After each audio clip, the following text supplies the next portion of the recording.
जमीन प्रॉपर्टी संबंधित जानकारी में जो आज आपके लिए जानकारी लाए हैं कि जमीन का रजिस्ट्री अगर मान लेते हैं आपको रद्द कराना है, ठीक है, जमीन का रजिस्ट्री हो गया और आप उसको अगर रद्द कराना है तो उसका प्रक्रिया क्या है। आज इसी टॉपिक को समझेंगे कि क्या प्रक्रिया है, क्या इसमें नियम कानून है जिसके तहत आप ये जमीन का जो रजिस्ट्री अगर कोई कर दिया, कैसे किया, या मान लेते हैं गलत तरीके से किया, फ्रॉड करके किया, अगर आप उसको चाहें तो रद्द करा सकते हैं, उसका क्या प्रक्रिया है उसको आज समझना है। ठीक है, देखिए समझ सकते हैं। सबसे पहले जमीन रजिस्ट्री जो होता है ये इसमें क्या होता है कि जैसे मान लेते हैं कि आपका एक ज़मीन है, जो भी वो ज़मीन है, ठीक है, और इसमें अगर गलत तरीके से रजिस्ट्री करने का मतलब होता है कि जाके अब मान लेते हैं ये पिता के पास ज़मीन है, ठीक है, पिता के पास ज़मीन है, पिता या हो सकता है उनके दादा के नाम से ज़मीन का जमाबंदी है और पिता भी जीवित हैं, और जाके वो जो है बेटा से लिखवा लेता है बिना कोई सपोर्ट के, बिना कुछ करके। तो क्या ये रद्द हो सकता है? तो 100% जो है ये रद्द हो सकता है, बिल्कुल ये रद्द हो सकता है बिना किसी सपोर्ट के, बिना कुछ जो है एक तरह से बंटवारा किए हुए यहाँ से रद्द हो सकता है। दूसरा ये हो यहाँ पे प्रक्रिया होता है कि जैसे ज़मीन का जो रजिस्ट्री का पेपर है, ठीक है, एक ये हो गया कि ये ज़मीन का रजिस्ट्री का पेपर है, एक किसी पहले किसी और को बेच दिया, वो आदमी दाखिल खारिज नहीं करवाया, लंबा समय हो गया और फिर भी उस दूसरे को जो है बेच दिया जाता है। तो क्या इसको रद्द करवा सकते हैं? बिल्कुल रद्द करवा सकते हैं। तो ये आदमी इसको जो बेचा, ये आदमी दाखिल खारिज नहीं करवा पाया किसी कारणवश, हो सकता है उतना जागरूकता के चलते बहुत चीज़ जो है लोग नहीं करवा पाता है। तो इसका मतलब ये नहीं कि वो अपना मालिकाना हक खो देगा, तो दूसरे किसी को जो है वो एक तरह से ज़मीन बिल्कुल, लेकिन थोड़ा सा उलझन पैदा तो हुआ एक तरह से। आज ये ज़मीन रजिस्ट्री हो गया फर्जी तरीके से कि दूसरे व्यक्ति जिसको रजिस्ट्री होता है वो चाहे तो दाखिल खारिज भी करा ले, हो सकता है रसीद भी कटा ले, कट सकता है, कोई बड़ी बात नहीं है, ठीक है, थोड़ा देर के लिए सारा कुछ हो सकता है, लेकिन वो ज़मीन का रजिस्ट्री जो है वो वहाँ पे आप कैंसिल करवा सकते हैं। जो पुराना जो भी रजिस्ट्री करवाया है वो अपना हक जो है वो वापस ले सकता है। तो उसका प्रक्रिया मतलब वहाँ से भी आप जो है ज़मीन का रजिस्ट्री जो है वो कैंसिल करवा सकते हैं।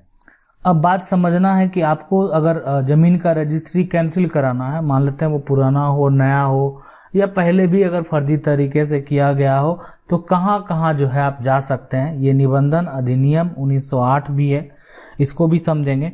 तो सबसे पहला देखिए, अगर आपको ज़मीन का रजिस्ट्री को कैंसिल कराना, तो सबसे पहला जो है आप एक तरह से जो निबंधन है ना, तो निबंधन का जो एक तरह से पदाधिकारी हैं, ठीक है, वो एक तरह से जिला निबंधन पदाधिकारी है ना, जिला निबंधन पदाधिकारी को ये पावर दिया गया है भूमि सुधार विभाग के द्वारा कि वो जो है एक तरह से ज़मीन की रजिस्ट्री अगर जो है उनको आप रद्द कर सकते हैं, ठीक है।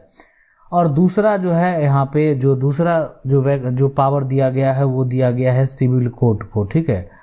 अब यहाँ पे देखिए समझना है, दो पावर के हम बारे में बात कर रहे हैं, जिला निबंधन पदाधिकारी, दूसरा है सिविल कोर्ट जो है। देखिए जब जमीन का रजिस्ट्री होता है, देखें जमीन का जब जो है यहाँ पे रजिस्ट्री जब होता है तो रजिस्ट्री के समय देखें क्या क्या होता है। एक होता है मान लेते हैं बेचने वाला, ठीक है, एक ये बेचने वाला है, दूसरा होता है खरीदने वाला, एक होता है यहाँ पे खरीदने वाला है।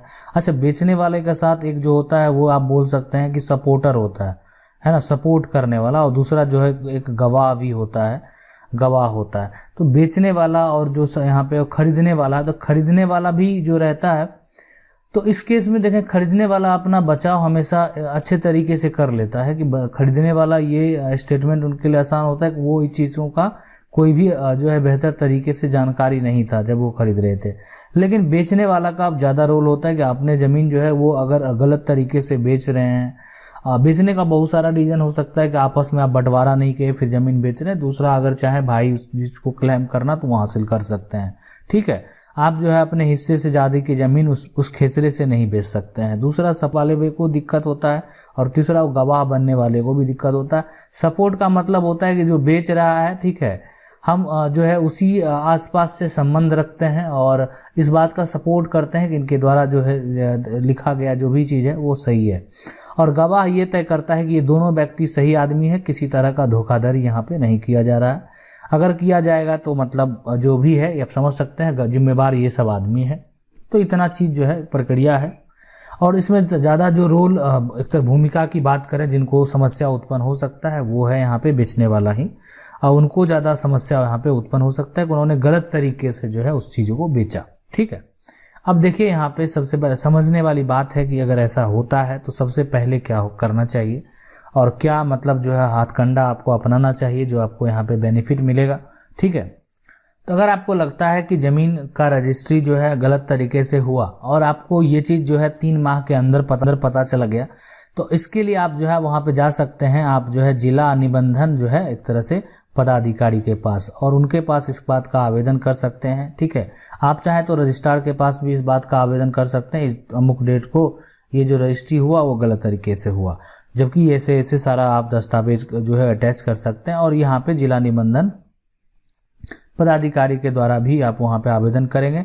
उसके साथ जो भी वहाँ पे है, ठीक है, और उस पक्ष को नोटिस भेजा जाता है। नोटिस जो है अगर वो एक्सेप्ट कर लिया, ठीक है, तो हो सकता है आगे का कुछ प्रक्रिया होगा, नहीं अगर एक्सेप्ट नहीं किया वो तो आपको डिग्री हो जाएगा और उसका जो है कैंसिल कर दिया जाएगा। और एक्सेप्ट कर लिया तो थोड़ा प्रक्रिया उसका पक्ष लिया जाएगा कि आपने जो बेचा किस आधार पे बेचा, है ना, तो यानी उसका वहाँ पे पक्ष जो है वहाँ उसको लिया जाएगा, पूछा जाएगा आपने किस आधार पे बेचा, और अगर नहीं है तो उसको जो है कैंसिल वहाँ पे कर दिया जाएगा। तो जो ज़मीन रजिस्ट्री रद्द करने का ये प्रक्रिया है, ये है कि अगर आपको ये चीज़ जो है आपको 3 माह के अंदर अगर पता चल गया तो आप आसानी से करवा सकते हैं। अगर आगे थोड़ा सा अगर लेट हो गया, देखिए निबंधन अधिनियम 1908 जो है कहता है कि जो ये पावर देता है जिला निबंधन पदाधिकारी को कि आप ज़मीन का रजिस्ट्री रद्द कर सकते हैं, वेरीफाई कर सकते हैं, वेरीफाई करने के बाद आप चाहें तो रद्द कर सकते हैं। लेकिन अधिकारी के द्वारा जो होता है एक तरह से अब लॉन्ग टाइम जब हो गया, जैसे साल 2 साल 3 साल बीत गया, तो पल्ला झाड़ने वाली बात है। तो हो सकता है कि वहाँ से आपको उतना अच्छा पहल ना हो, और वो कभी कभी सजेस्ट खुद करते हैं कि आप इसके लिए जो है सिविल कोर्ट चले जाएं, कि जो है ये वहाँ पे बेहतर ऑप्शन, और ये बेहतर ऑप्शन भी है कि सिविल कोर्ट अगर आप जाते हैं तो वहाँ पे एक पक्ष को जो है अच्छे से सुना जाता है, अच्छे से उसका स्टेटमेंट लिया जाता है, गवाह लिया जाता है और उसके बाद रिजल्ट दिया जाता है। तो कहीं ना कहीं ये जो है बेनिफिशियल होता है। ठीक है, तो ज़मीन रजिस्ट्री का रद्द करने का जो प्रक्रिया है वो ये है, सबसे पहला काम जिला निबंधन के पास जो भी जाना है और जो भी बात है सारा बात वहाँ पे स्पष्ट करके रखना। तो अब जो है यहाँ पे जो भी क्रेता है, जो भी खरीदने वाला है, और एक तरह से जो विक्रेता है, जो गवाह है, जो उसका सपोर्टर है, सबका आधार को भी जो है एक तरह से वेरीफाई करना वहाँ पे बेहद अब जरूरी हो गया है। सबके आधार को वेरीफाई करने के बाद ही कोई प्रक्रिया जो है आगे बढ़ाया जाता है। तो मतलब एक तरह से तभी रजिस्ट्री का जो प्रोसेस है वो आगे बढ़ता है। एक होता है कि जैसे आप जाके वहाँ पे अटेम्प्ट ले सकते हैं, आप अगर जैसे जिस दिन रजिस्ट्री हो रहा है उस दिन अगर आप आवेदन करेंगे, हो सकता है कि आपका वो चीज़ वहाँ पे रजिस्ट्री हो जाए। ठीक है, वो वहाँ पे रुकावट ना हो। ठीक है, हो सकता है एक दिन 2 दिन, डिपेंड करता है अधिकारी के ऊपर और आपका जो क्या एक तरह से किस तरीके का है, तो उस पर डिपेंड करता है कि मतलब साफ अगर लगेगा कि नहीं ये साफ विपरीत है तो वहाँ तो रुकावट लग ही जाएगा। ठीक है, लेकिन अगर ऐसा होता है कि नहीं लगता है कि जैसे खतियान से ही कोई बेच रहा है और खतियान में उनका भी दादाजी हैं और आपके भी दादाजी हैं, तब उस केस में अगर आप जा रहे हैं तो कोई फ़ायदा वहाँ पे आपको नहीं होगा, इसलिए रजिस्ट्री हो जाएगा। रजिस्ट्री उनका भी करने का हक है, आपका भी करने का हक है, क्यों ना वो आप ही की ज़मीन बेच रहे हैं। ठीक है, तो इसलिए ये चीज़ लेकिन आप रद्द करा सकते हैं। इसके लिए जो हम आपको बता दिए, पहला ऑप्शन वो जिला निबंधन के जो पदाधिकारी हैं उनके पास आपको आवेदन करना पड़ेगा, सारा कुछ जो है मेंशन करना पड़ेगा, जो सारा वहाँ पे स्टेटमेंट है वो आपको वहाँ पे लिख के देना होगा। दूसरा तरीका है सिविल कोर्ट से। देखिए सिविल कोर्ट आप जो है ये आप समझ सकते हैं, ये बेस्ट चॉइस हो सकता है। ठीक है, इसमें क्या होता है, इसमें सबको दिक्कत हो जाता है, और जो इसमें आपको जो है बेचने वाला और जो है और दूसरा खरीदने वाला, ठीक है, वो सबको जो है 2 पक्ष को आपको नोटिस भेजना पड़ेगा, दोनों को करना पड़ेगा। जो बेचा है वो भी और जो खरीदा है वो भी, उसका भी वहाँ पे वो भी, उसको भी जानकारी होना चाहिए कि जो ज़मीन आप खरीद लिए वो गलत तरीके से ज़मीन खरीदे हैं और यहाँ पे आपको दिक्कत हो सकता है। तो इसलिए ये जो है आप समझ सकते हैं ये बेस्ट चॉइस है। थोड़ा इसमें टाइम टेकिंग लग जाता है कि आप जो है रजिस्ट्री हो गया, केस फाइल हो गया, लेकिन आप ये अगर मन में सोच रहे हैं कि वहाँ पे निर्णय नहीं हो रहा है ना, निर्णय जो है आपको एक तरह सही तरीके से, अब एक होता है कि आपकी ही जमीन सिर्फ थी, आपके कब्जे में था और उसको बेच दिया गया। ठीक है, उसको बेच दिया गया जबकि उसको नहीं बेचना था। ठीक है, तो उस केस में ये चीज़ वो कब्जा भी कर लिया, वो उसका दाखिल खारिज भी करा लिया, या एक होता है कि ये पहले आप खरीदे थे किसी से, ठीक है, और ये लॉन्ग टाइम हो गया, आपने दाखिल खारिज नहीं करवाया और फिर वो पुराना मालिक ने उसको जो है बेच दिया, तो उस केस में भी आप सिविल कोर्ट में जाएंगे तो वहाँ पे ज़्यादा फायदा होगा।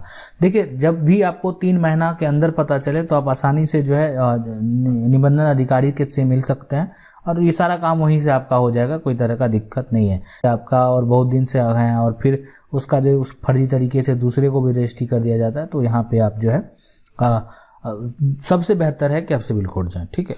वो एक तरह से अगर हम सही सलाह देंगे कि वो वहाँ से आपका सही काम होगा, ठीक है, और वहाँ से एक तरह से वैलिड काम हो जाएगा, ठीक, कोई तरह का वहाँ से आपको दिक्कत नहीं होगा। थोड़ा सा टाइम जो भी लगे, 3 साल 2 साल जो भी है, जितना समय लगे, है ना, ज़्यादा समय नहीं लगता। एक रजिस्ट्री की बात है, सिर्फ वेरीफाई करने की बात है, और पीछे अगर काफ़ी ज़्यादा उलझन रहता है तो फिर दिक्कत होता है, नहीं तो ज़्यादा दिक्कत उसमें नहीं होता है, शॉर्ट टर्म में ये मामला जो है निपट जाता है वहाँ से, ठीक है।